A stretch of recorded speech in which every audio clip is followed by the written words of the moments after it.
an engrossing third, fourth place playoff, wasn't it? Yeah, it was very entertaining. Started off really fast, both teams getting goals. And Croatia kind of asserted the dominance for a large part of the game. But coming towards the end, Morocco pushing to get that equaliser and just came up short. The header was so close, but deserve it to be in this position, fighting for this place, but just a little bit missing at the end. And Croatia showed that quality that they have in the middle of the park with those players of such experience. But Alan made the point there at the end as well. These guys really wanted this, didn't they? They did, yeah. Thought they agree with Alan as well. Thought they let themselves down a little bit. The Moroccan players in the second half there, particularly at the end of the game, showed a lack of class. That's Greg Ragoui talking to him now. Yeah, exactly. Showed a lack of class, really, and thought they should have been shaking the hands of the opposition players there. They should be proud of themselves in terms of the contribution. Can I ask you though, Kenny? Sorry, for a game which we didn't build it up to be huge in a sense. We've seen that it's important to the two countries. It's not as important as the final tomorrow. Maybe it's not as important as the semi-final, but it's a big game to be in. How come Qatari officials get a game as big as this when they haven't really had huge experience in the game? There's one answer, isn't there? It's the Qatari. Is it the same reason that the Budweiser wasn't allowed at the last minute? The same reason the World Cup got there in the first place. Money talks. And I think it'd been unfair to the officials. I wouldn't be overly critical of the officials' performance off the back of what I saw today. I don't think he's been critical. I think he's saying of a game of this stature for refs to haven't been in this position before, in big competition, big stages. Well, if you're never going to blood them in at this, how are they going to get the experience, Tony? Don't you think, as a referee, if you're working in the bigger leagues and if you've performed well in the World Cup, that you get an opportunity? Yeah. The big refs want the big games as well. Of course. No, I understand that, but I also understand the argument where you want to give referees, on a World Cup stage, you want to be fair to everybody. And like you said, I could only give an opinion in terms of what I saw, how we kind of refereed the game. And I think the Moroccan players made it very difficult for that referee during the course of the 90 minutes. I thought he handled it very well. He could have got his yellow, he could have got his cards out early on in that game, start dishing numerous yellow cards, even red cards. It was Moroccan players putting their hands on the referee there, Tony. That's totally So does that leave a bad taste in the mouth for you in terms of Morocco's I didn't like it, Tony, but in the game? I pushed that to the side, to be honest, because of the contribution that those Moroccan players. And I understand a little bit that fierce determination, the desperation to go and end on a high and win that game. You have to respect that, but I thought they overstepped the mark. Yeah, I think when they see early on in the game it was for something as innocuous as a corner, and they just surrounded him like proper in his face. And like I said, the ref handled it well. He didn't. He could have started branching the cards, could have booked people really early. He didn't. Again, though, wasn't that a reflection of how important this game meant to both sides, to be fair? What it is. But maybe Morocco in particular. And that's what we spoke about. We spoke about the emotion that these people are showing through every team, how much it means to play for the country. And for Morocco specifically, for them to be in a position where they could go a third in the world in this competition, which they never would have envisaged at the start of this, it means so much. So every little minute detail mattered to them, and if they felt the ref was in any way biased, or he wasn't biased, it was just getting the wrong decisions. And to be honest, you're looking back on it, he probably could have given the decision towards Croatia when it comes to a penalty rather than the Moroccan side of things. Yeah. Looking at some of the stats, Croatia just about edged the possession, whatever you can tell about that, and had a few more shots on target as well. Would you say overall they deserved it? Yeah, I think so. I thought they managed the game. After that frenetic opening spell, I thought they kind of asserted their authority in that second half. They controlled the game, Tony, for long periods, had some good opportunities themselves, probably should have had a penalty as well. Yes, Morocco never gave up that fighting spirit and had a great chance at the end. Certainly had a wonderful opportunity to take it to extra time, but wasn't able to do so. But on the whole, I thought, Croatia were deserving winners. OK, well, we were delighted with the fact that we did get a good game, and it's come to the end with Croatia winning for the second time the third and fourth place playoff match, same as it was in 1998. It did matter, it does matter. That's a bronze medal for Croatia, and I think overall well deserved as well. Would you agree? Yeah, it was. Spoke about the fact before the game, maybe it's devastating as it would have been to lose the semi-finals. Once you clear your head and the game comes around, you want to go and win it. I think, to be fair, Tony, both teams approached it in that manner. These are the Croatian chances, second half. Like I said, I thought they were in the ascendancy, carried more of a cutting edge higher up the pitch, more tempo to their attack and play. It's really good build-up play here. Mayer, he played really well. I was impressed with him. Tony, great ball whipped into the 6-yard box. Just can't get on the end of it. And again, kind of precision passing here. Kovacic gets involved here. Look at this close control here. This little chop onto his left foot.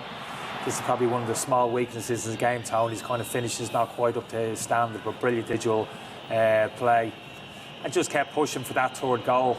This was the goal, the penalty kick that we're talking about. Amrabat's kind of caught unawares by the run of Guardiola. There is contact there on the left leg of Guardiola. Probably a little bit too theatric Tony, the fault, but I think it is a penalty. I think we're all a little bit surprised the VAR didn't look at that and change the referee's decision. I've been chatting to Alan Kelly, who's a former League of Ireland referee, but has worked in the United States for a long time and has worked in particular in the VAR area. And you know, he's really surprised because he said, you know, for him it would have been a penalty, and I'm surprised it didn't go to VAR. I think what is normally you see the penalty check at the bottom of the screen and it's going to be addressed, and that didn't happen. So did they just completely brush over and look at it? Because from everybody sitting here, it's an obviously clear-cut penalty, stone wall, as I said in commentary. So for it not to get brought back and checked, I know the game went down quite frantically from there and it moved quite quickly up to the other end of the pitch. They had a chance. I don't know whether that was a factor, but surely VAR is there for decisions like that if the ref misses them. And if a dive is theatrical, that doesn't matter if a foul has been committed. But it's subjective, Tony. You know, it's a fifth official at the end. It's the VAR official sitting up in the VAR room who's making the decision. It's a person's decision. It's a subjective decision. So we better get used to it. It's not going to resolve itself. It's one of the flaws of the system for me. It was meant to enhance the game, VAR, but for me it's distracting from it. There's no solution to it. We just have to suck it up and get on with it. And we're going to be arguing these situations, these decisions, time and time again while VAR remains in the game. Isn't it the inconsistency, though? But I don't think that's subjective at all. I think that's a penalty. Your opinion there is no, it's not my. But it's not my opinion. That's a fact. That's a fact. And VAR is supposed to take subjectivity out of it. Your opinion is, some people might look at that and say there's not enough contact. Some people say there's not enough contact to warrant a penalty. He's thrown himself to the ground. That's another value, but you might disagree with it. It's a valid argument. You would have expected the referee to be asked to go and have a look at it at least and then make his mind Not up. if the VAR man looks at that and thinks it doesn't warrant the penalty. This is what I'm talking about. The argument goes around. I think it was a penalty. You think it was a penalty. Tony thinks it's a penalty. I don't think there's anybody. The VAR man, there was one from Chile, one from the Netherlands, one from Brazil and one from USA. Yeah, you got their qualified officials, and between them collectively they didn't think that warranted. Which is crazy. Between 4 or 5 people, how not one of them thought that was a penalty. But this is the system. See, this is what we brought into the game. This is what we brought No, but I think what we brought in is to identify moments like that in a game, and if subjective, I think if it's clear cut, that's as clear cut as you're going to see for a penalty. Clear cut in your opinion, that's all I'd say. Yeah, exactly. Anyway, it's an important game. It means that Croatia have finished third in the world, which is some achievement for a country that size, a population the size of Ireland. And now, including the referees, it's time to be given their medals. That's the Qatari official getting it from the Qatari resident himself, Gianno Infantino. The third and fourth place playoff, Croatia, the bronze medal winners. And it means a lot to them, doesn't it? It means a hell of a lot to them. Is this the last time Luka Modric will wear that famous shirt, or will he be involved for the Euros? It certainly seems it'll probably be his last time at a World Cup. He's 37 years of age. But it's great to see the families being involved as well, isn't it? Yeah, it's an amazing achievement. Like I said, for this team to get to where they have been, and without having a recognised striker as well, centre forward that scores loads of goals, but the quality they have defensively, the defenders, the middle of the park. Just such good technicians, and again today they showed a real spirit about them. You know, excellent side. And for Modric, a player that you've just adored watching for years and years, it's great to see him still at the top of his game, pushing his team on to heights of this. You don't just like him because he's a former Spurs player. Well, that adds to it as well. It always puts him up a notch or two, doesn't it? Yeah, there's one medal going back to Tottenham now. That's Perisic with a bronze medal. Yeah. And there's got to be another one from tomorrow. There's going to be Lloris, it'll be one or it's going to be Romero. Yeah, there'll be a Spurs player going back with a gold medal there from the World Cup and a silver. It's great for the club to have players like that involved in major tournaments. I'm sure they would have wanted to have an English one in there, but they don't.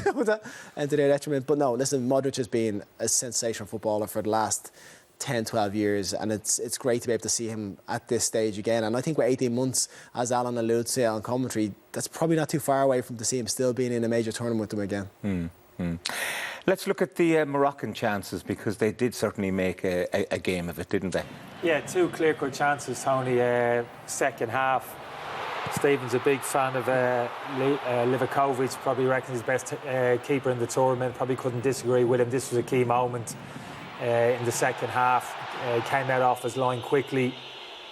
A bit of a contentious decision here in terms of how much contact, not enough contact there for me to warrant a free kick or a penalty. But yeah, big save from Livakovic just prior to that, just getting off his line quickly, making himself big and smothering the shot. And this was the final chance, only 2-1 seconds left on the clock.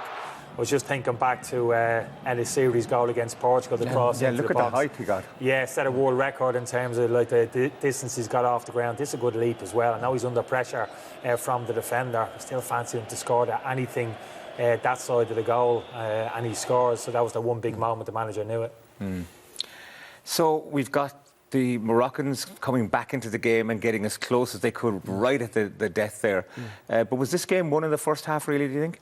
Yeah, I think Croatia were very dominant. They played some great football, and this is a wonderful goal. Like I said, Kenny pulled apart the ins and outs of the actual intricacy about it, but what it comes down to is really big moments and everybody taking their chances. This is the Moroccan chance, kind of really off the back of it, but at that point Croatia were still dominant, and then they showed the resilience to come back into this game.